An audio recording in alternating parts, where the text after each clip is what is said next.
નમસ્તે મિત્રો, સ્વાગત છે તમારું મારા આજના નવા વિડીયોમાં. તો મિત્રો, આજે આપણે બનાવીશું ઉપવાસમાં ખવાય એવો મોરૈયાનો શીરો.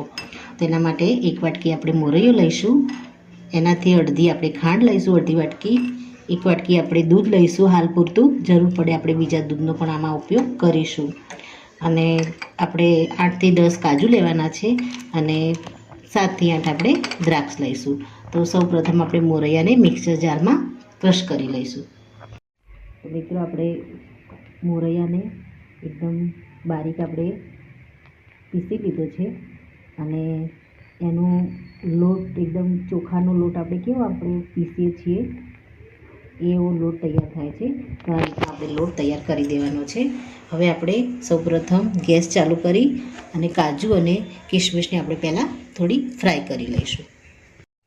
ગેસને આપણે ઓન કરી અને પહેલાં તો આપણે જેમાં આપણે જે વાસણમાં આપણે બનાવીશું એ વાસણ મૂકી અને પહેલાં એમાં આપણે કાજુ અને કિશમિશને પહેલાં થોડી ફ્રાય કરી લઈશું.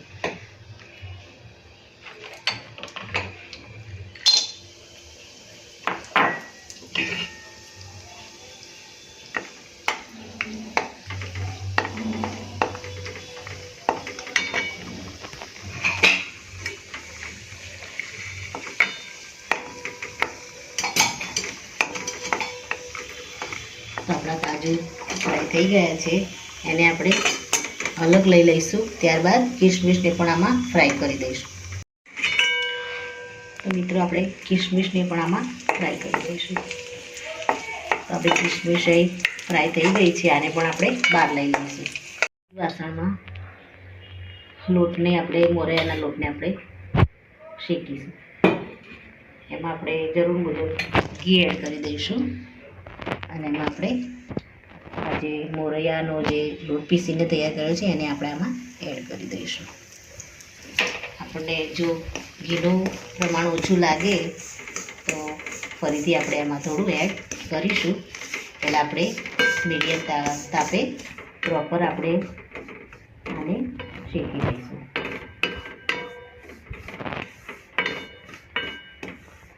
ધીમા તાપે આપણે આ રીતે એને શેકવાનો છે. ત્યારબાદ આપણે થોડું ઘી એડ કરીશું.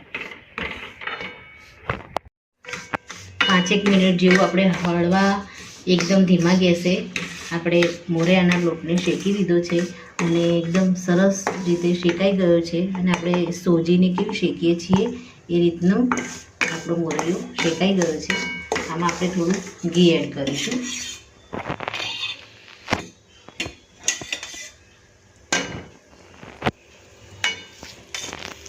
હવે આપણે થોડી વાર ઘી સાથે પણ શેકી લઈશું બરાબર.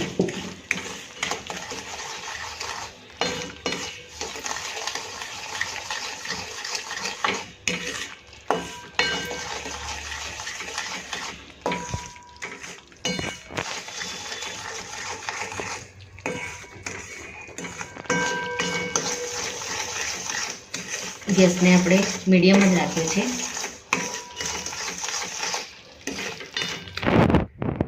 અને હલકો એવો કલર પણ આનો ચેન્જ થઈ ગયો છે.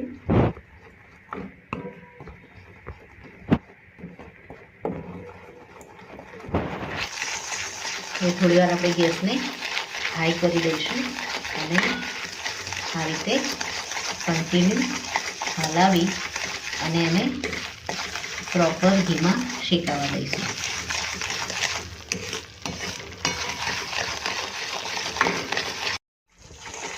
મિત્રો, હવે આપણે આમાં દૂધ એડ કરી દઈશું.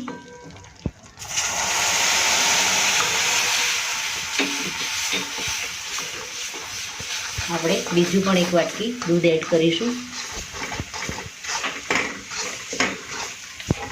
ફરી આમાં એડ કરીશું.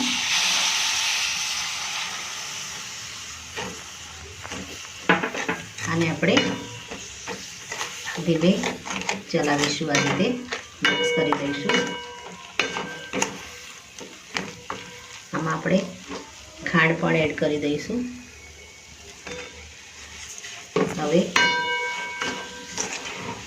આ રીતે એને મિક્સ કરીશું.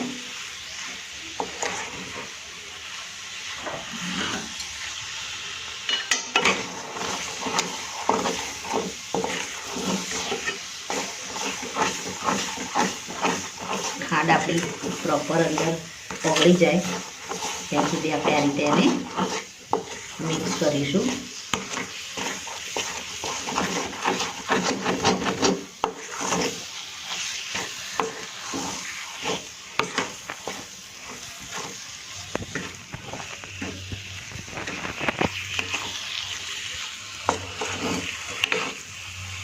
મિત્રો આપણી ખાંડ સરસ રીતે અંદર ઓગળી ગઈ છે અને ઘી પણ આપણું છૂટું પડવા લાગ્યું છે. આમાં ઘી આપણે એડ કરવાની હવે જરૂર નથી. થોડી વાર આપણે હલાવી અને આપણે આ શીરાને સર્વ કરી દઈશું. થોડી વાર માટે આપણે ખાલી મિક્સ કરી અને આને સર્વ કરી દઈશું. મિત્રો તો આપણો મોરૈયાનો શીરો એકદમ રેડી થઈ ગયો છે. આપણે હવે ગેસને બંધ કરી દઈશું અને આપણે શીરાને સર્વ કરી દઈશું. તો મિત્રો રેડી છે આપણો મોરૈયાનો શીરો, જે આપણે વ્રત કે ઉપવાસમાં પણ ખાઈ શકીએ છીએ. એને આપણે કાજુ અને કિસમિસ નાખી અને સર્વ કર્યો છે. તો મિત્રો મારો આ વિડીયો અહીંયા પૂરો થાય છે. મારો આ વિડીયો જો તમને ગમ્યો હોય તો લાઈક કરજો, શેર કરજો અને તમારી ચેનલ દેશી સ્પૂનને સબસ્ક્રાઈબ જરૂરથી કરજો અને કમેન્ટમાં જરૂરથી લખજો કે મારી આ મોરૈયાના શીરાની રેસીપી તમને કેવી લાગી. ફરી જ મળીશું એક નવા જ વિડીયો સાથે. ત્યાં સુધી આવજો મિત્રો. Thank you.